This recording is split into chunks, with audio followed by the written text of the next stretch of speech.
Hello दोस्तों, आप सभी का स्वागत है मेरे इस चैनल में। तो आज मैं पुलाव बना रही हूँ और सर्दियों में आई थिंक सबको ही ये पुलाव बहुत पसंद होगा।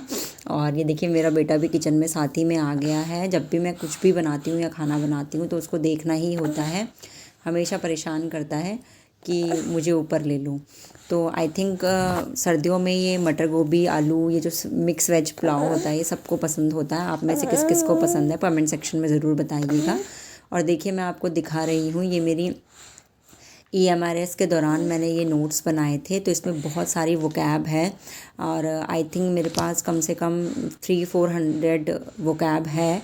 तो उस टाइम पे मैं बहुत अच्छे से प्रिपेयर नहीं कर पाई थी, मैंने लिख लिए थे और बहुत अच्छे से प्रिपेयर नहीं हो पाई थी। तो आज मैं आपको बताऊंगी मैं किस तरीके से अपनी वोकैब इंक्रीज़ कर रही हूँ और किस तरीके से प्रिपरेशन कर रही हूँ। मैं रात में वोकैब करने बैठी, मैं एक दिन में लगभग 10 वोकैब करती हूँ। और वोकैबलरी जो है इंक्रीज़ करने का एक ही तरीका है इंग्लिश में कि आप बार बार रिवाइज़ करते रहिए। एक ही दिन में नहीं होगी। अगर आपके पास 500 वर्ड्स या 200 वर्ड्स भी होंगे तो एग्ज़ाम के दिन ही वो नहीं होने वाली है, या एक दो दिन पहले से वो नहीं होने वाली है।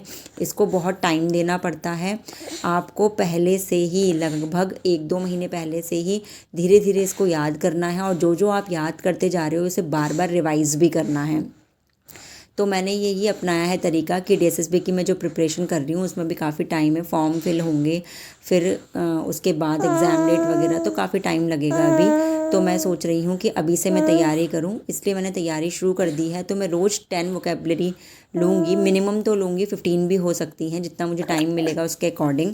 तो 10 जो मैं लूँगी और उसके बाद जब मैं नेक्स्ट डे 10 करूँगी तो जो मैंने प्रीवियस डे किया था 10 उसको मैं रिवाइज़ ज़रूर करूँगी, कि जिससे मेरी वोकेबलरी पीछे की मैं भूलूँ बिल्कुल भी ना। तो इस तरीके से मैं अपनी वोकेबलरी इंक्रीज़ कर रही हूँ। आप किस तरीके से करेंगे, या इसमें अगर आप मुझे कोई चीज़ बताना चाहते हैं या कोई ऐसा कोई इम्प्रूवमेंट जिससे मैं और इम्प्रूव कर सकूं, तो आप मुझे कमेंट सेक्शन में लिख के ज़रूर बताइएगा। अब देखिए, रात में पढ़ते पढ़ते मुझे पता ही नहीं चला कि कब 12-1 बज गए। तो 12:30-1 बज गए थे मुझे पढ़ते पढ़ते, क्योंकि मेरा यही होता है कि रात में ही मुझे टाइम मिलता है कि मैं अच्छे से शांति से बैठ के पढ़ सकती हूँ। नहीं तो दिन भर तो बच्चों को देखते देखते मुझे पढ़ना पड़ता है, तो वो कंसंट्रेशन नहीं बन पाता है। रात में मैं अपने बच्चों को सुला के उसके बाद पढ़ने बैठी थी 10 बजे के आसपास। तो मुझे पता ही नहीं चला कि कब टाइम निकल गया, क्योंकि बहुत सारी चीज़ें करनी है। बीच बीच में मेरा बेटा कई बार उठ जाता है, तो फिर उसको सुलाओ, 10-15 मिनट उसमें निकल जाती हैं। तो मतलब ये नहीं है कि मैं लगातार बैठ के 2-3 घंटे अच्छे कंसंट्रेशन से नहीं पढ़ पाती हूँ, बट फिर भी मैंने यही सोचा है जितना हो सके हम अपना टाइम निकालते हैं और पढ़ाई शुरू करते हैं। क्योंकि ये नहीं सोच के कि भाई टाइम नहीं मिल पा रहा है या लगातार टाइम नहीं मिल पा रहा है, तो ऐसे तो कभी भी नहीं होगा। कुछ ना कुछ प्रॉब्लम्स हर किसी की लाइफ में होती ही हैं।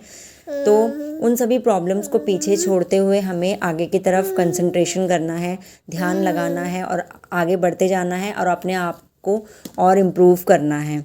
तो बस इसी कोशिश में मैं लगी हुई हूँ और चाहती हूँ कि आप सभी भी लगें पॉजिटिव एनर्जी के साथ। इस न्यू ईयर में एक रेजोल्यूशन अपना बनाएं कि चाहे कुछ भी हो जाए, हमें अपने आप को निखारना है, इम्प्रूव करना है, ना कि ये सोचना है कि हमारे पास ये प्रॉब्लम है वो प्रॉब्लम है। प्रॉब्लम हर किसी की लाइफ में होती हैं और प्रॉब्लम से आगे बढ़ने में ही समझदारी है, उसके साथ रहने में और उससे जूझने में कोई फ़ायदा नहीं है।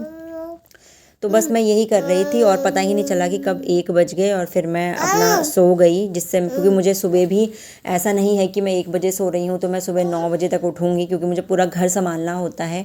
जब तक मेरा बेटा उठता है तब तक मुझे झाड़ू पोछा करके और कपड़े वपड़े धो के नहा धो के आ जाना होता है, क्योंकि उसके बाद उसे मम्मी ही चाहिए होती है। तो इसलिए मैं सुबह मतलब 6 to 7 के बीच में, मोस्टली मैं 6-6:30 बजे के आसपास उठ जाती हूँ, चाहे मैं रात में कितनी भी लेट सोई हूँ। और दिन भर भी मैं नहीं सो पाती हूँ, बट बस यही है कि कोशिश कर रही हूँ कुछ करने की, देखते हैं कितना सफल हो पाते हैं हम। और अगर वीडियो पसंद आई तो वीडियो को लाइक शेयर ज़रूर करना और चैनल को सब्सक्राइब